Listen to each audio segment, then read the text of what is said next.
Hi friends, my self doctor Mrityunjay Dwivedi BHMS। आज हम आपसे कफ या खांसी के बारे में डिस्कस करेंगे कि कैसे क्या डिसीज़ होती है, क्या सिम्टम्स होते हैं और उनके लिए कुछ होम्योपैथिक मेडिसिन आपको बताएंगे।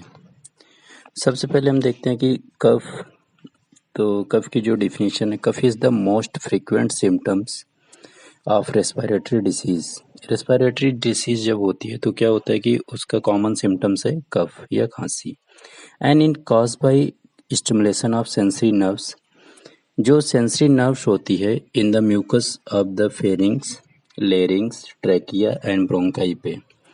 Pharynx, larynx, trachea and bronchi जो रेस्पिरेटरी ट्रैक्ट है, यहाँ पे जो सेंसरी नर्व्स होती हैं, यहाँ पे स्टिमुलेशन जब होता है तो ये कफ प्रोड्यूस करती है या खांसी आती है।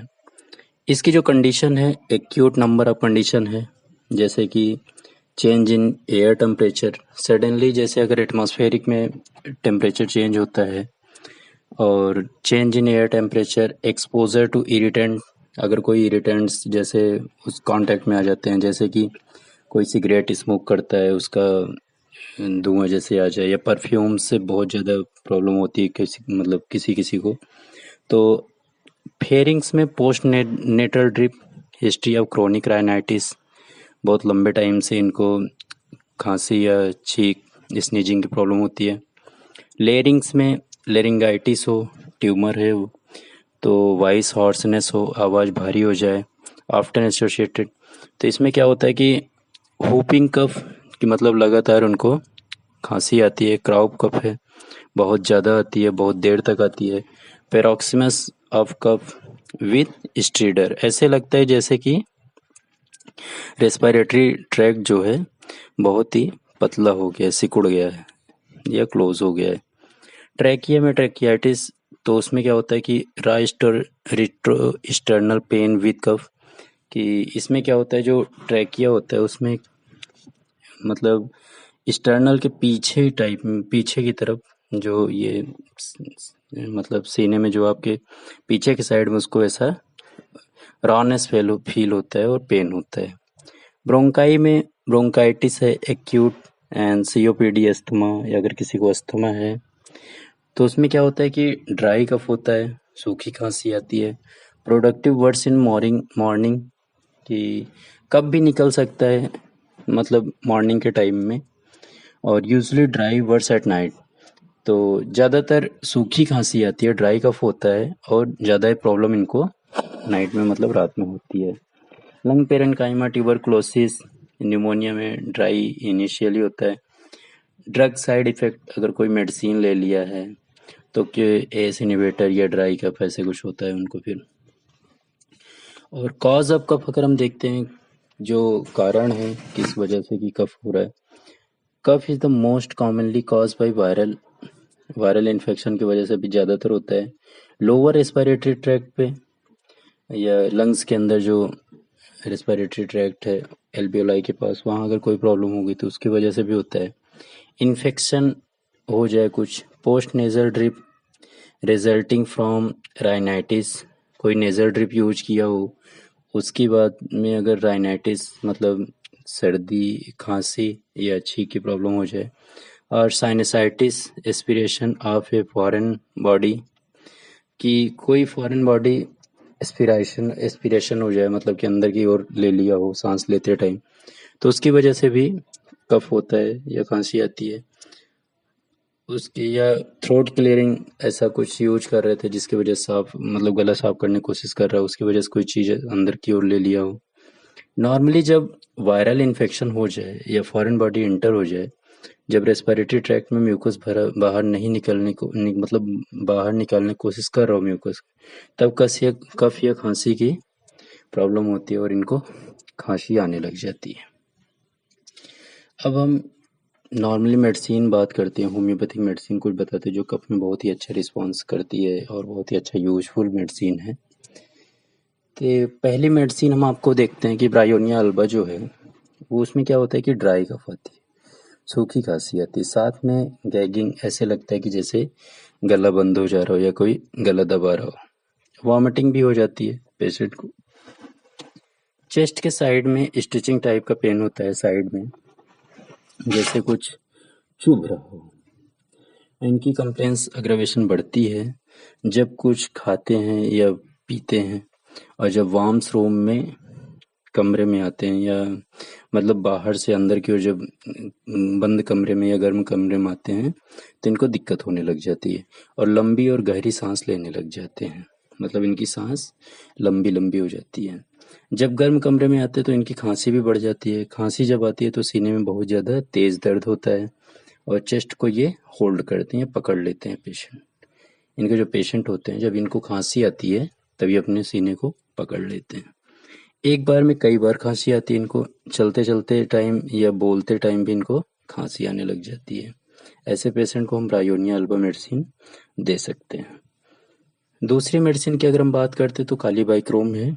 इसमें वायलेंट कफ होता है, बहुत ही ज़्यादा खांसी आती है, साथ में ऐसा लगता है कि जैसे कोई गला दबा रहा हो। विस्किड म्यूकस इन थ्रोट, इनके गले में बहुत ही ज़्यादा म्यूकस भरा होता है। दिक्कत इनको जब अनकवरिंग होता है, जब ये चेंज कर रहे होते हैं, जैसे अनड्रेस करके मतलब दूसरा चेंज कर रहे होते हैं, तो उस टाइम भी इनको दिक्कत होने लग जाती है। एक बार में बहुत ज़्यादा खांसी आती, कांस्टेंट कफ होता है इनको। इनका जो म्यूकस निकलता है खांसी के बाद वो बहुत ज़्यादा ही हार्ड या टफ या कड़ा होता है, बहुत ही आसानी से नहीं निकलता, बहुत ही कोशिश करनी पड़ती तो म्यूकस इनका निकलता है। सुबह में जब ये सो के उठते हैं तब इनको सांस लेने में प्रॉब्लम होती है। इनको लेटने से आराम मिलता है, लाइंग डाउन पोजीशन में इनको रिलीफ मिलता है। म्यूकस या कफ बहुत ज़्यादा निकलता है, जो म्यूकस निकलता है वो येलो कलर का या पीले कलर का निकलता है, गाढ़ा और चिपचिपा होता है, और ईजिली एक्सपेक्टोरेट नहीं होता है, मतलब ईजिली बाहर नहीं निकलता है। तीसरी मेडिसिन हम अगर आपको बताते तो वो natrum sulph medicine. Cough with thick greenish colour, इसमें खांसी आती है, उसके बाद जो डिस्चार्ज होता है वो हल्का सा ग्रीनिश होता है, हरे कलर का होता है, गाढ़ा होता है, और डिस्चार्ज जो होता है इसमें वो बहुत ज़्यादा गाढ़ा होता है। लेफ्ट साइड में नीचे की ओर दर्द होता है इनको, चेस्ट में, लंग्स पे, खांसी के टाइम पर, और जब खांसी आती है इनको तब ये चेस्ट को भी ये भी होल्ड कर लेते हैं। नेट्रम सल्फ के जो पेशेंट होते हैं ये भी अपने चेस्ट को पकड़ लेते हैं जब इनको खांसी आती है। डिस्निया होता है, ऐसे लगता है कि जैसे सांस नहीं आ रही है, या सांस लेने में इनको प्रॉब्लम होती है, सांस नहीं ले पाते। सांस लेने में प्रॉब्लम होती है जिससे इनकी इच्छा होती है कि गहरी सांस लें, ऐसे लगता है कि सांस नहीं आ रही तो इस वजह से ये लंबी लंबी सांस लेना चाहते हैं। ये लगातार ज़्यादातर ऐसे ही इनको बरसात के मौसम में ये प्रॉब्लम होती है, जब डैम प्लेस पे हो या एटमॉस्फेयर में डैम्पनेस हो, नमी हो, तो इनको ज़्यादा प्रॉब्लम होती है, तो उस जगह पे हम नेट्रम सल्फ मेडिसिन यूज करते हैं। ह्यूमिड अस्थमा इन चिल्ड्रन, अगर बच्चों में भी ये प्रॉब्लम हो, बच्चों में भी खांसी की दिक्कत हो जब नमी वाला मौसम होता है, तो यह मौसम बदलता है वेट वेदर में, बरसात के मौसम में, तो हम इस मेडिसिन को इसमें यूज कर सकते हैं।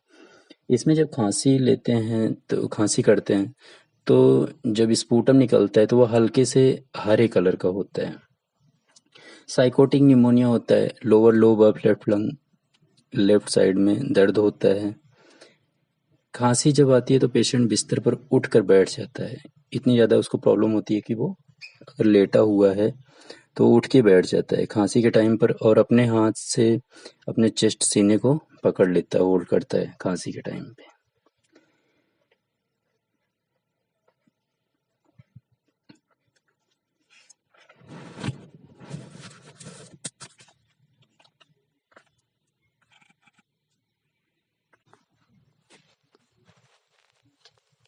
नेक्स्ट मेडिसिन की बात करते हैं हम अगर, तो र्यूमेक्स क्रिस्पस है।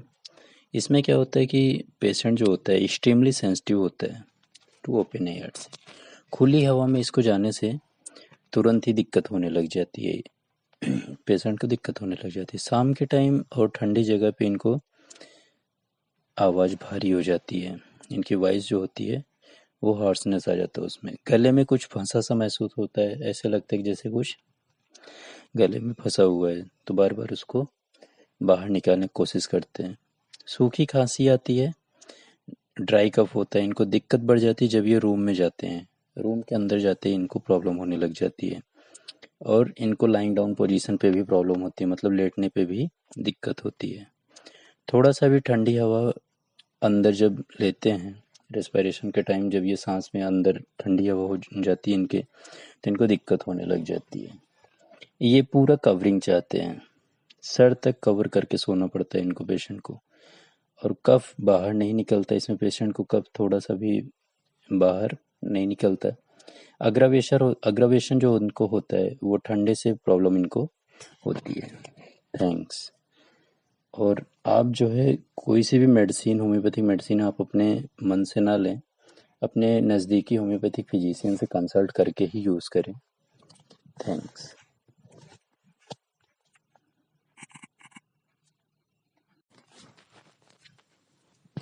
Hi friends, my self doctor Mrityunjay Dwivedi BHMS।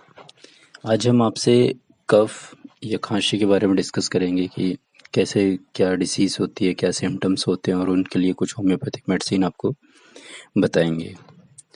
सबसे पहले हम देखते हैं कि कफ, तो कफ की जो डिफिनीशन है, cough is the most frequent symptoms of respiratory disease. Respiratory disease